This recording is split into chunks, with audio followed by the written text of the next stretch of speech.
안녕하십니까, 복무도서관입니다. 오늘 읽게 될 책은 위화의 원청입니다. 그 전에 우리 동네에 있는 시민인문학연구센터에서 6월에 2가지 새로운 강좌가 개설되기에 간단하게 전해드리고 책 읽기를 시작하겠습니다. 첫째 강의로 락항 분석가 박찬부 교수의 자크락항 에크리 함께 읽기입니다. 20세기 지성사의 한 축을 이루는 정신분석의 세계를 맛볼 수 있는 기회입니다.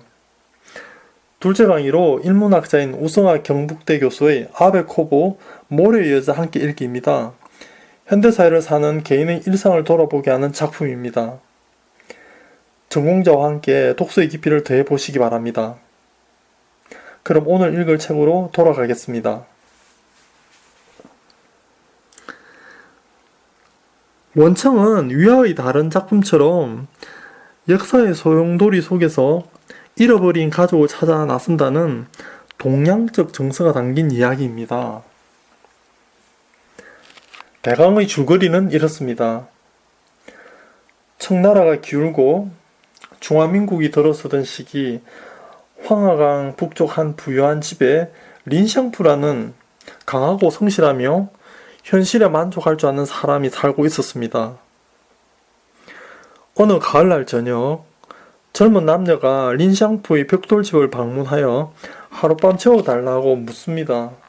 이유인즉슨 타고 가던 마차의 바퀴가 파손되는 바람에 다음 역장까지 걸어서 가기에는 시간이 너무 늦어버렸다는 것입니다.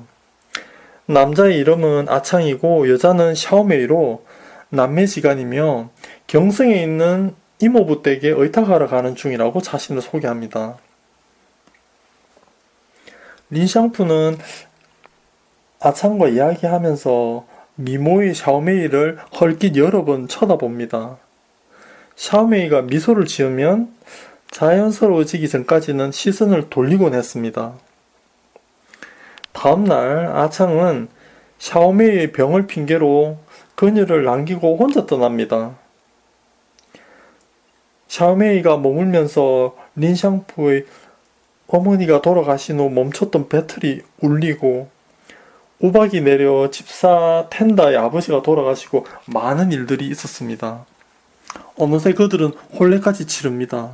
그러던 어느 봄날 샤오메이는 오빠가 돌아오지 않는다며 오빠의 안녕을 빌기 위해 관악묘라는 사당으로 떠나고 린샹푸의 근계도 일부 사라집니다.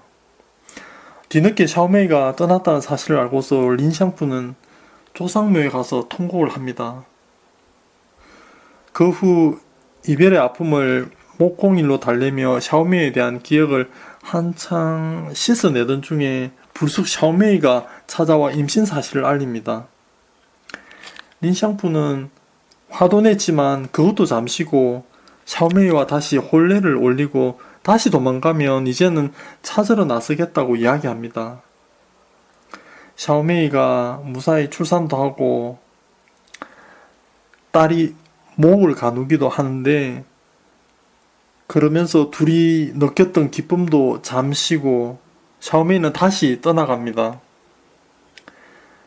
린샹푸는 딸을 안고 아창이 고향이라고 말한 원청을 향해 남쪽으로 출발합니다. 린샹푸는 딸 린바이자를 가슴 앞 포대기에 안고 남쪽 여러 지방을 거친 끝에 샤오메이와 비슷한 말투를 쓰는 도시에 이르게 됩니다. 그곳은 원청이 아니라 시진입니다. 폭설이 내리던 날 시진에서 앞으로 린샹푸의 분신과도 같은 인물이 될 천육량을 만납니다. 젖동량을 위해 천육량의 집을 방문한 린샹푸는 화목한 가정에 깊은 인상을 받습니다. 천육량 또한 린샹푸의 겸손하고 세상 물정을 알면서도 생기 가득한 모습을 발견합니다. 이후 린샹푸는 아버지에게서 물려받은 손재주에 어머니의 격려로 연마해둔 목공수를 바탕으로 천육량과 의규통합해서 목공소를 열어 사업이 나날이 번창하게 됩니다.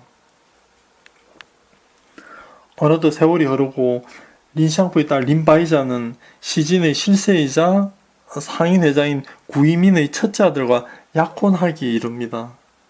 그런데 약혼식 날 린바이자가 도적대인 토비들에게 납치되고 천육량의 아들인 천야오는 린바이자 대신에 자신이 인질이 되는 소동이 벌어집니다. 천야오는 온갖 고통 곁에 몸값을 지불하고 다행히 풀려나지만 한동안 후유증에 시달립니다. 이를 계기로 구이민은 군인 출신 주보총을 역임해서 시진에 민병대를 조직합니다. 4월 어느 날 이번에는 악명 높은 토비 장도끼가 100여 명의 무리를 이끌고 주보충이 지키는 시진에 쳐들어옵니다. 그러나 주보충을 비롯해서 앞서 토비들에게 납치되어 한쪽 귀를 잃었던 외기병사들이 결사항전을 하고 지붕 위에서 그 광경을 목격하던 젊은이들이 그 상황을 널리 알리자 피난을 준비하던 사람들까지 합세해서 토비들을 쳤습니다. 그 숫자가 1000명을 넘었습니다. 장도끼는 상황이 여의치 않자 철수 명령을 내립니다.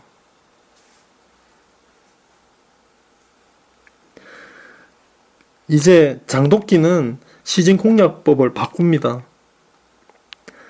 구이민을 그의 선산으로 유인해서 납치하고 석방 대가로 총기 30정을 요구합니다. 시진 상인회에서는 논의 끝에 대가를 지불하기로 결정을 하지만 총기 30정을 가져갈 인물 또한 중요하다고 봤습니다. 하지만 장도끼가 잔인해서 그런지 아무도 선뜻 나서려고 하지 않습니다. 그때 린샹푸가 천육량을 한번 떠올려 봤습니다. 만약 그가 있었다면 천육량이 자청을 했을 것이고 천육량이 자청을 하면 린샹푸가 자신이 가겠다고 했을 거라는 생각을 하게 됩니다. 그런 생각이 들자 린샹푸는 바로 자신이 가겠다고 말합니다. 그리고 그것이 린샹푸의 마지막이었습니다. 이후 이야기는 천육량이 구이민을 구해냄으로써 국면이 천육량의 치자촌 사람들과 장도끼 무리의 대결 국면으로 바뀝니다. 결국엔 천육량이 린샹푸의 눈을 감겨주고 린샹푸의 관은 텐다 집사들의 형제들에 의해 고향으로 향하면서 대단원에 막을 내립니다.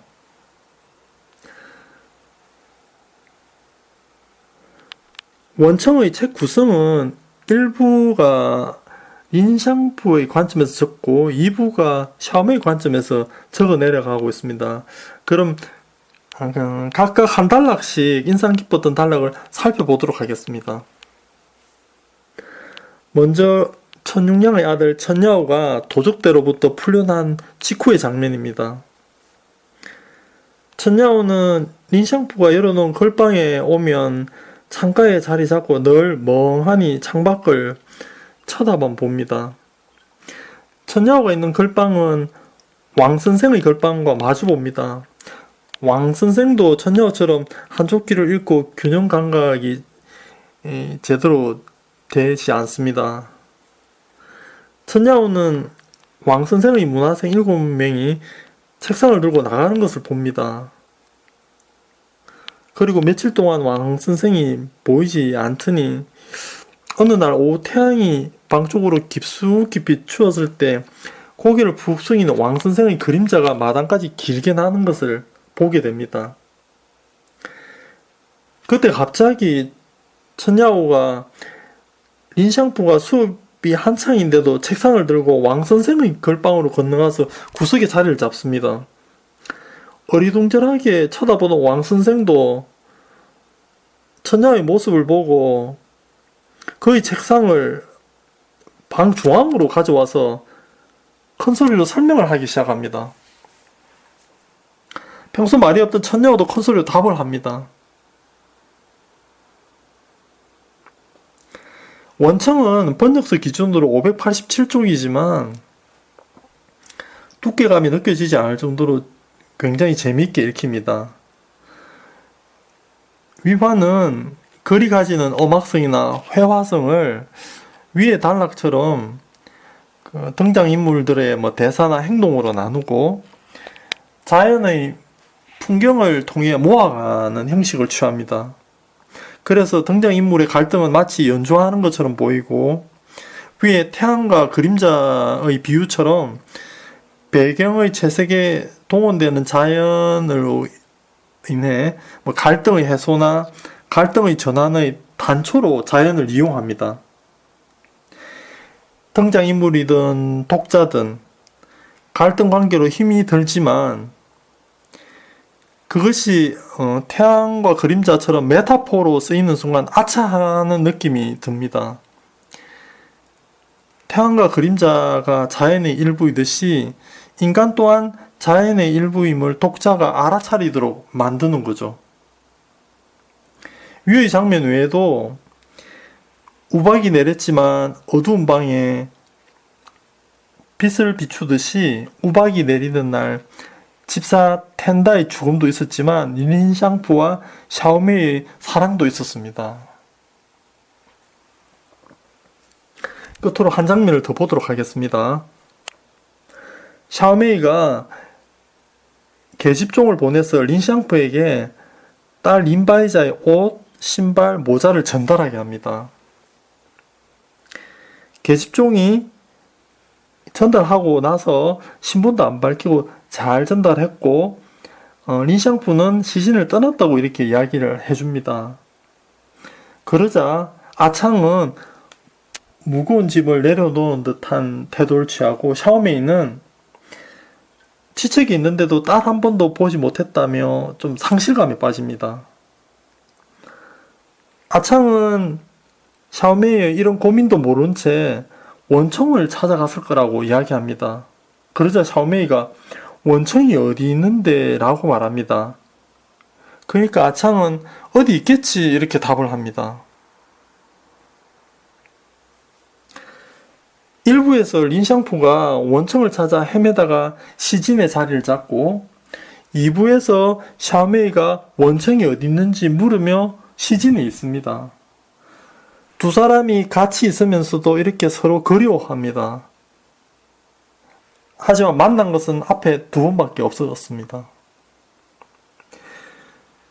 원청은 현실에 존재하지 않는 장소 또는 사물을 말합니다. 가령 린샹푸에게 원청은 샤오미에 대한 그리움, 행여 자신이 없을 때 딸 린바이자의 안전, 샤오메이의 시어머니에게는 샤오메이에 대한 그리움이 됩니다. 또 샤오메이에게는 딸과 린샹푸에 대한 그리움이 됩니다. 여러분에게는 차마 하지 못하지만 했을 때 평안함을 주는 것이 무엇입니까? 여러분의 원청은 무엇입니까? 작가에게는 글쓰기가 원청이 되겠죠. 이상으로 원청에 대한 줄거리와 인상적인 단락을 살펴보았습니다. 작가라면 생과 사, 전쟁과 평화, 허세와 소외처럼 갈등 관계를 어떻게 다루는지 독자에게 보여주는 것이 작가의 소명인 것 같습니다. 거기에 충실한 작품이 유하의 원청이라고 생각합니다.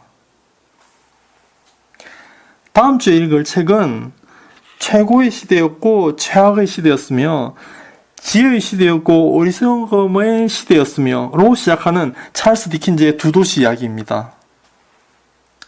이상 복무도서관이었습니다. 감사합니다.